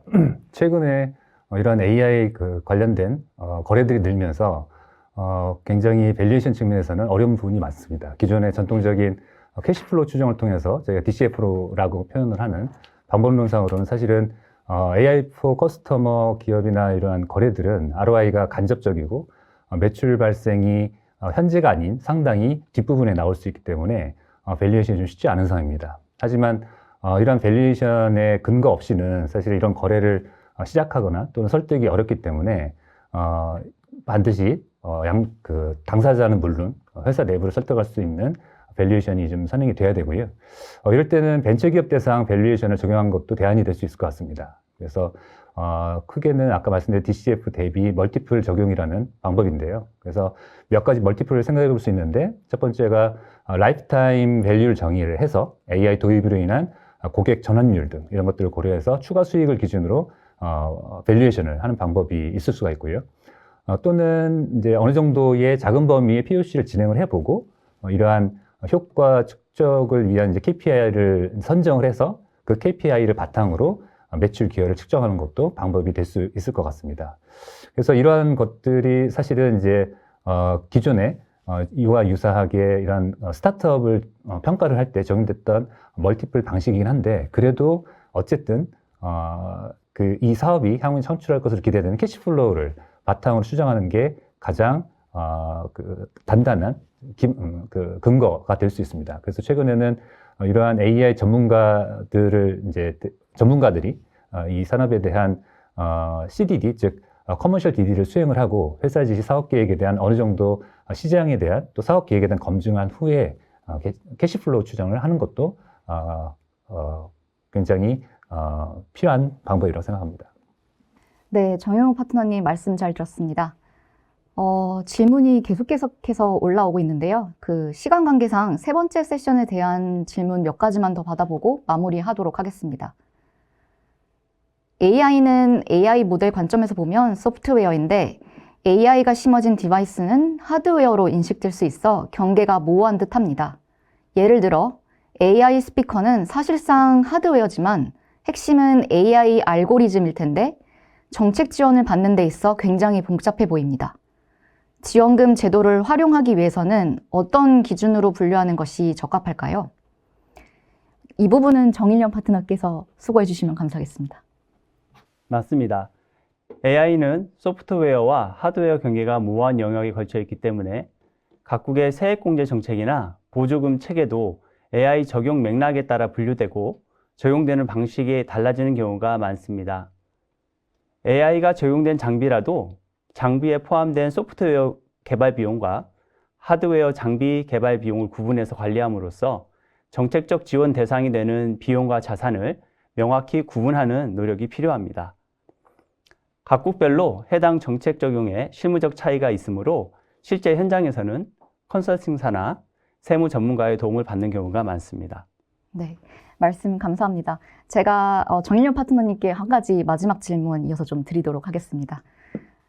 소프트웨어의 특징은 복제 비용이 제로에 가깝다는 데 있을 텐데 그렇다면 한국에서 AI 소프트웨어 개발을 진행하고 이것을 미국 제조 현장 장비에 적용하는 경우 양국에서 각각의 지원금을 받을 수 있는 가능성도 존재할까요? 예, 양국에서 모두 지원금이나 세제 혜택을 받을 수 있습니다. 다만 그 성격과 근거는 다를 수 있습니다. 먼저 한국 업체는 소프트웨어 개발 과정에서 발생한 비용을 근거로 세액공제 혜택을 받을 수 있을 것으로 예상됩니다.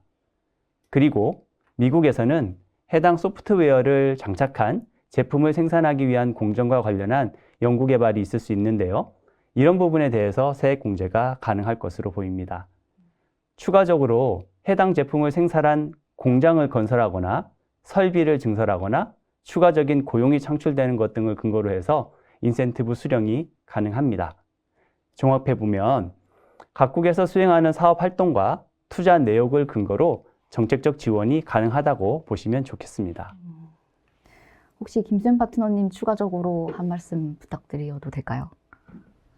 네, 이 과정에서 유의하실 부분 이제 하나만 말씀을 드린다면 일부 국가에서는 AI 소프트웨어에 대해서 국가 안보나 기술 유출 관련된 이제 우려 측면에서 기술 이전을 이제 제약을 할 수가 있습니다.